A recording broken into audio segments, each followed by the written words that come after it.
জাগা হইতেছে না, রাতে 3টার পরে জাগাও না, এই খবর লইছে তখন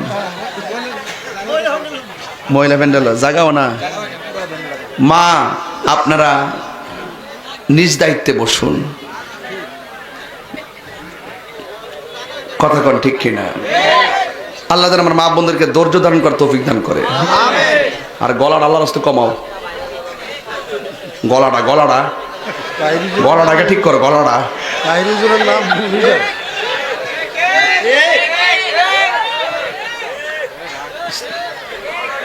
ভাইরা আমার, তা আমি যে কথা বলতেছি আপনার কি আমার কথা বেলা মনে হইতেছে? আমি বলছি একটু ওজন ওজন ওজন, কিচ্ছা না কিন্তু এটা ওজন। এখানে আপনাকে ধারণ করতে হবে, এখানে ধারণ করতে হবে। নবীরাও দিন প্রচার করতে গিয়ে হিকমত করেছেন, এটাও আমরাও করি, কথা কোন ঠিক না বেটি? তাইলে সেই মালিককে রাজি করতে গেলে আমাদের নামাজের দরকার আছে না নাই? যুবকরা জবান খুলে নামাজের দরকার আছে না নাই? রোজার দরকার আছে না নাই? আল্লাহর ইবাদতের দরকার আছে না নাই? নবীর মহব্বতের দরকার আছে না নাই? মা বাবার খেদমতের দরকার আছে না নাই? মা বাপরে কষ্ট দিয়া ফিরের কাছে মুড়ি দিয়া আব্বা আব্বা করলে কামইব আর কামইব?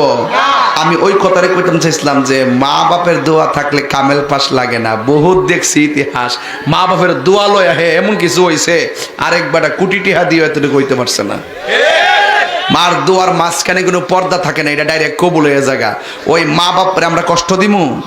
এই যে শীতের দিন নিজে মা একটা একটা একটা ওই যে কিতা কইটারে কাপড়টারে নিজের আসলটারে ফেস দিয়া ফিরে রইছে, আর তুমি বউলে কম্বলে ফিরে রইছ, আর মা বাপটা ফিরে রইছে কিন্তু ঘরটার ভিতরে হুকুর কাশতেছে, তোর খবর নাই। পোলা মনে করছো যে কোটিটা রুজি করে লইবা, কুত্তার মতন মরণ লাগবো। পতলাটে রুজি কইরা ফাঙ্গাস মাছ খাইতে পারবা আর বোয়াল মাছ খাইতে পারবা, মনের শান্তি পাইতা না। কথা কোন ঠিক না বেটি? তাহলে আজকে থেকে ওয়াদা ওয়াদা, মা বাপরে কষ্ট দিব, মা বাপরে কষ্ট দিব, মা বাপরে কষ্ট দিব। আল্লাহ যেন কবুল করে বলেন আমিন খন। একটু মন খুললা আপনাদেরকে নিয়ে একটু আবার একটু জিকির করবো, রাজে আসেননি সবাই? তাইলে লাস্টে আরেকটা কথা কইয়া যায়, নেশা করবেন?